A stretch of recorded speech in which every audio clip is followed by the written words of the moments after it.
So everyone, this is Georgia, Gina. So Gina's short for Georgia, I think. I don't know. Gina, I'm going to let you introduce yourself and go with it. I'm just going to let you talk a bit about your experience and how amazing you've been. Oh my And it's God. been, honestly, it's been a pleasure having you. So tell everyone about your experience and what you're up to and all of that kind of stuff. Okay, yeah. So I'm Zina. Hi everyone. I graduated from Bath last year. So yeah, I was doing the masters last year. I'm from Greece, and I came to the UK last year, last September. So I've been here a few months. Yeah, 14 months. I am currently. Oh no, my first bachelor's was in physical education and sports science in Greece, and then the second one was in psychology, and then I did this master's in Bath, and I was part of the scheme mentor. Uh, yes, team. And now I'm working as an assistant psychologist in Norwich in an acute hospital. So that's my background pretty much. Yeah, I was working with Afsana. She was my academic supervisor, but also we were working in a systematic review together. And yeah, I just used the scheme support to apply basically to AP roles, and I found it really, really useful. What else can I say, Afsana? I don't know. So yeah, just talk a little bit about your experience in terms of your mentors. What kind of things did you speak to them about? Because obviously you're an international student, and I guess Yeah. kind of talking a bit about, how you made the most out of that particular, your mentors. Yeah.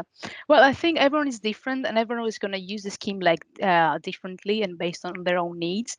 But I found it like really, really useful for like many different things. First of all, just to support me, get some confidence like about my English and how for example how I'm gonna like reply to certain questions in interviews and what questions I should expect and about how how the NHS works and what is expected from us, because obviously it's different. Like in Greece I was working in as an assistant psychologist, but the NHS is a different system, and I didn't have any idea about it, and I want to apply to AP roles, but I was also told that, oh, you don't have any NHS experience, it's very difficult to get into these jobs, and so I used this scheme, and I was allocated to so nice. He was brilliant, a clinical psychologist, who really helped me to prepare for the interviews. So I used it pretty much about that to prepare for the interviews to get the job that I'm currently in. And also I use it to reflect a lot on my experiences and how to create like answers and how to respond to questions that will come up on the interviews. So I used it on that as well. I think reflection is one of the main thing, because when it's time to go and apply for the decline, obviously I haven't got in yet, but I know what is expected from me now, and I know how to answer certain questions and what to expect, and also like I use it to reflect on my own weaknesses and strengths. So we had a lot of like mock interviews, for example, when I got some job interviews, and we worked on that pretty much. Yeah. Thank you. So also then, it's something that I want to kind of ask you about as well. So I'm going to kind of just use a bit like an interview. So so you kind of tried to gain some research experience. You've kind of touched upon it. Just talk a bit about how you went about to gain that research experience. Yeah, I think this master's is a massive help on that, because it's a combination between like theory and research as well.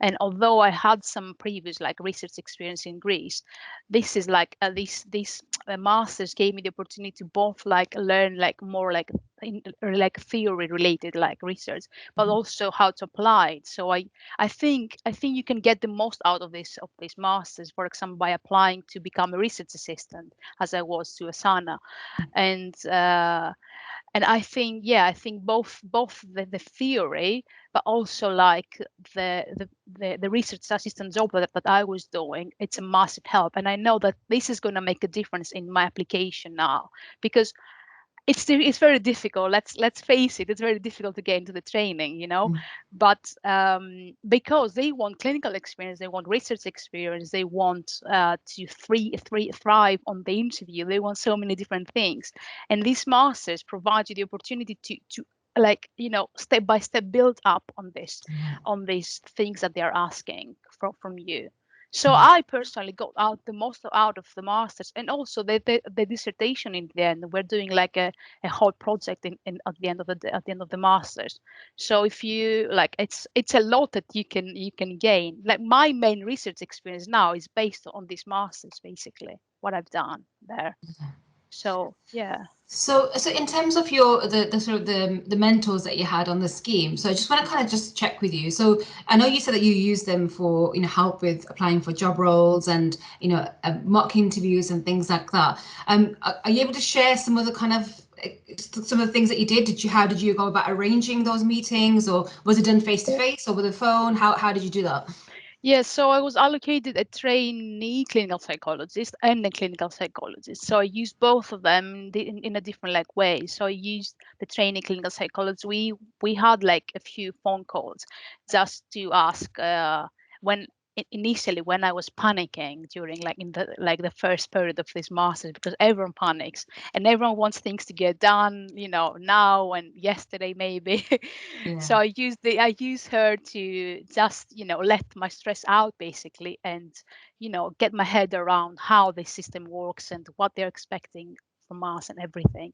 And then I used my time with the clinical psychologist. We arranged a few online meetings Mhm. to get to know me, to get my interests, to get to know my interests, and just to guide me, I guess, about what is best for me. So maybe an AP role is not the best option for you next. Maybe you want a research position. Maybe you feel you're ready to apply. So all these discussions, it's easy to do them if with your mentor. Yeah, but I guess, I mean, something that's really interesting that you mentioned earlier was that as an international student, you had some experience in your home country, in an AP role, in a research role. But when you came to the UK, you realized that the actual mental health care system is so different. So I guess I want to ask next, so you're in your AP role at the moment. So what are you learning, or what's so different that you kind of that you value in this particular research, or the role that you're doing at the moment? Yeah, that's an interesting question. I feel for me everything is different, like the language that is not my first language. It is a thing that like you think about it, even when you go to speak to a patient, they're gonna they're gonna hear your accent. They're gonna be like, oh, where are you from, for Mm, example? But it's fine because it's you. It's how it's who you are. Um, I think the biggest challenge is to get to know how the system works, and like what the clinical psychologists do and what an assistant psychologist do, what they don't do, mm, what you have to do, like all this, the different roles that the NHS have, so many different people and roles and like titles that you've never heard before, and you're like, what is a mental health nurse? In Greece we didn't know how mental health nurses. So it is a shock, and it did make me realize that I was not ready to apply last year. yeah, And yeah. even if I did, I got 4 rejections straight away. But it was a great experience to just write my ideas down basically. But now that I'm here, I'm working as an AP, I realize why I was rejected. And it's very competitive, and they Yeah. want so many different things from you. And I was not, I was feeling that I was ready to get into the training, just with my experience that I had in Greece. But coming to work as an assistant psychologist, it made me realize that no, I'm not ready. And Right. that's fine, because you do have responsibilities, but you're not the responsible clinician to Mm, make major decisions. You're not ready for that, and that's fine. right. So you keep learning. Absolutely. Thank you. That's amazing. So Gina, how are you doing for time? Because I want to open up I'm time. fine if they want to ask me. In Yeah. fact, I can answer a few questions. Yeah, is that okay? So is there anyone in the room that would like to ask Gina any questions? Can I ask a question, Afsana? Of course you can. Yeah, Lisa. I think like something that I've been sort of thinking about or struggling with is like when to apply for the AP roles, because I feel like every role I look at in the NHS, it says start date right now. And like I don't want to start right now. I want to start when I graduate from the MSc. But I feel like you said, I want to use my mentors to help me with the applications. So I feel like if I don't do it now and then I graduate and I don't have these mentors anymore, and I'm like, why didn't you use the skills then? So I think that's my question. Like, when should I start applying for AP roles, and when did you start applying for AP roles? Yeah, and I think certainly this is a conversation you can have with your mentor, and they're gonna be able to help you with that. It's a very personal like decision, because I knew people who were working during the masters, and I was like, how do you do that? But they were English people. They were not international people. But maybe Yeah. I don't mean that you can't do it, you know.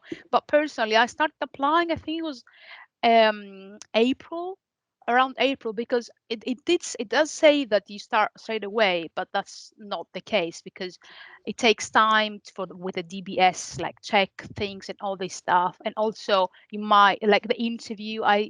My interview, I was offered an interview, but the interview was like 1 month later. So if you start applying, I think, yeah, like around Easter time, you will be fine. And I applied, yeah, April, and then I started in September, because they didn't want someone to start like during like summer, for example. But the whole process is long. So don't think that you're gonna apply now, you're gonna be offered a job next week, and you're gonna start like the week after.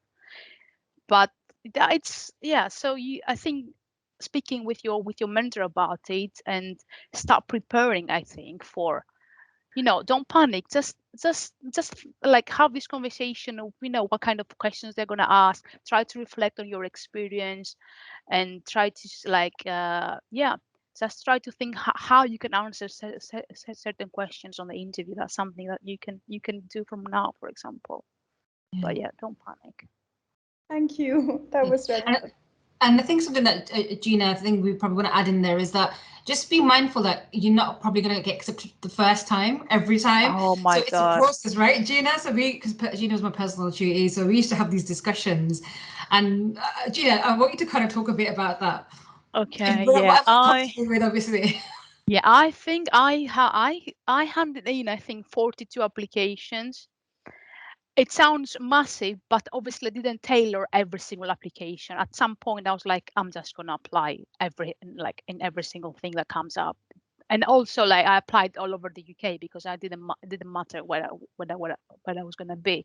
And I offered, I think, in the end, 5 interviews during these 42, tries effort. Yeah. So it's difficult, but it's manageable. And I stick on that plan, because I have many people telling me, you remember, Sana, that, yeah, maybe you should go for a support worker role. But I was working in Greece as an AP, so I had this small experience. Obviously it's different, but it's how you sell it, and how you speak about it, and how to convince them. I honestly, I sold it like it was something amazing. And She did. yeah, and it paid off, because they believed me, and now I'm facing challenges. No, I'm kidding. I'm kidding, but it's manageable, and but it takes time. So that's a good way of thinking about. Start to apply like a bit earlier, because you're gonna get rejections, like many, but you just need one person to believe in you, just one, and they're gonna be many. Believe me. Yeah. Absolutely. Thank you so Yeah. much. Really I have appreciate to it. go, but good luck Thank to you. everyone. Thank you.